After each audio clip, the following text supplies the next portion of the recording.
यूं तो अपराध की घटनाएं हर रोज देश के अलग अलग हिस्सों में होती रहती हैं। कई चौंकाने वाली होती हैं तो कई बेहद खौफनाक। कुछ अपराधों से पुलिस पर्दा उठा पाती है और कुछ में आधा ही सच दुनिया के सामने आ पाता है।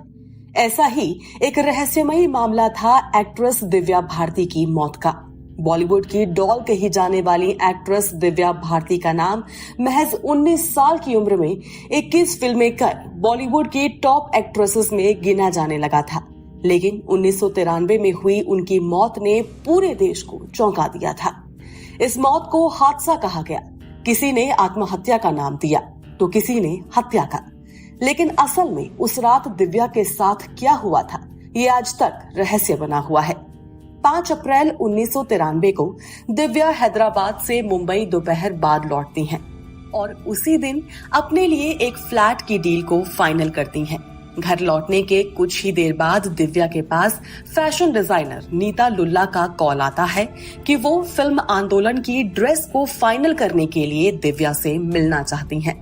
यहाँ बता दें कि दिव्या और नीता काफी अच्छी दोस्त थीं। तो शाम को नीता अपने पति श्याम लुल्ला के साथ दिव्या के घर आती हैं और काम की बातें शुरू हो जाती हैं। थोड़ी ही देर में तीनों शराब पीना भी शुरू कर देते हैं। वहीं किचन में नौकरानी अमृता, जो दिव्या को बचपन से ही जानती थी, वो मेहमानों के लिए खाने का इंतजाम करने लगती हैं।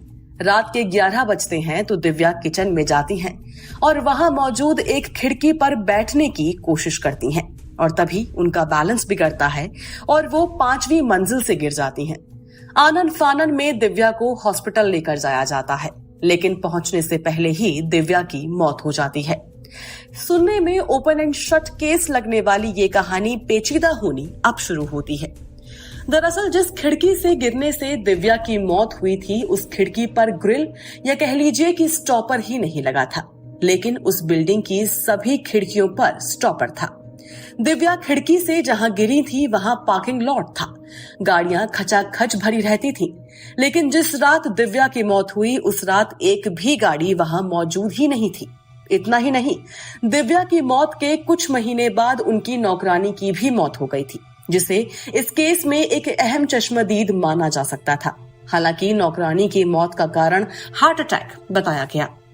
दिव्या का आत्महत्या करने का एंगल भी सामने आया। कुछ रिपोर्ट्स में कहा गया था कि दिव्या के पति साजिद नाडियाडवाला के अंडरवर्ल्ड के साथ रिलेशन होने की खबरों से दिव्या काफी परेशान थी और डिप्रेशन में रहने लगी थी।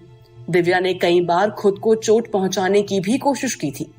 कहा जाता है कि दिव्या ने जरा सी बात पर नाराज होने के बाद एक बार खुद को सिगरेट से जला लिया था और एक बार तो अपने हाथ की कलाई भी काट दी थी।